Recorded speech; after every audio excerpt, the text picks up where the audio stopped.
It's not easy to search the upsides of a species that tends to violently antagonize the other races at every available opportunity, but we're going to do so anyhow.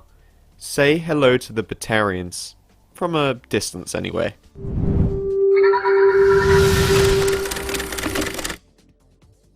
The Batarians are a race biologically similar to humans and Asari.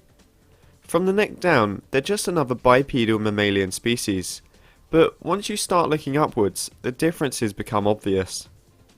Cartilage makes its presence known all over the heads of the Batarians, giving them a rather lumpy look. Their faces are covered in ridges and small protrusions that give their generally humanoid-like heads a distinct profile.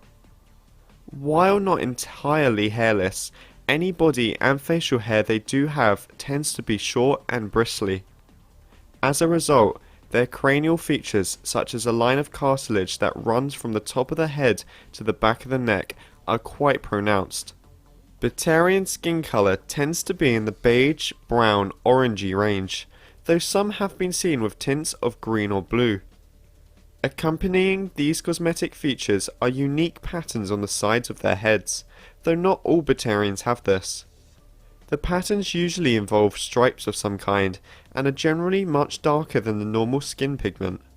However, it could be that all Batarians have these patterns, and only the darker ones are visible to the naked eye. Likely the most distinguishing feature of a Batarian's face is the quadruple set of eyes. Frankly, this leads us to wonder how you insult a Batarian with glasses. Would it be 8 eyes? Actually, that's a trick question.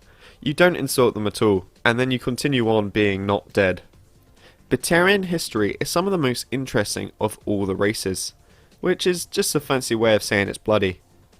They started out just fine, and after discovering Prothean ruins on one of their moons in their home system of Harsa in the Kite's Nest, they, like the other races before them, used the knowledge in the ruins to develop faster than light travel. They eventually found the Citadel, and were granted an embassy by the Citadel Council a century later. Now, one would expect this to be a beginning of a beautiful friendship, but that turned out to be as likely as a Krogan becoming a poet, which totally did happen, but even so, it was really unlikely. The Batarians have always been prone to aggression, so while it wasn't very nice when they began trying to occupy Solarian and Asari worlds, it was still kind of par for the course with them. All this conflict came to a head when humans, barely 20 years after busting into the galactic scene, began efforts to colonize the Skyllian Verge. The problem was, the Batarians, who were already settling into parts of the Verge, claimed they had rightful ownership of the entire region. After being denied aid from the Council in pushing the humans out, the Batarians closed their embassy and took matters into their own hands, with the situation escalating rapidly up to the Skyllian Blitz. A force of Batarians and various criminal organizations launched a full-scale assault on the human colony of Elysium. But the humans fought back, eventually driving the Batarians out. The Batarians have mostly kept to themselves ever since, though they hold a substantial grudge against the system's alliance. The Batarians are a proud species with a heavy focus on social status. They believe themselves above all other races, using such logic as insisting anyone with fewer than 4 eyes is automatically of lower intelligence. Unsurprisingly, this has made them largely unpopular among the various peoples of the galaxy. The general disdain for the Batarian race may also have something to do with the prominence of slavery in their culture. Since before achieving spaceflight, slavery has been an unquestioned aspect of their very existence. So when they heard of the Citadel's anti-slavery laws, the Batarians continued their practice, insisting that the law discriminated against their race. Like some of the other races, Batarians sometimes rely on subtle movements as part of their communication. A notable example involves tilting one's head. Batarians tilt their head to the left as a sign of respect, while tilting their head to the right implies a feeling of superiority. Apparently, some of the most important feelings to express themselves are "I like you" and I'm better than you. Such a charming race.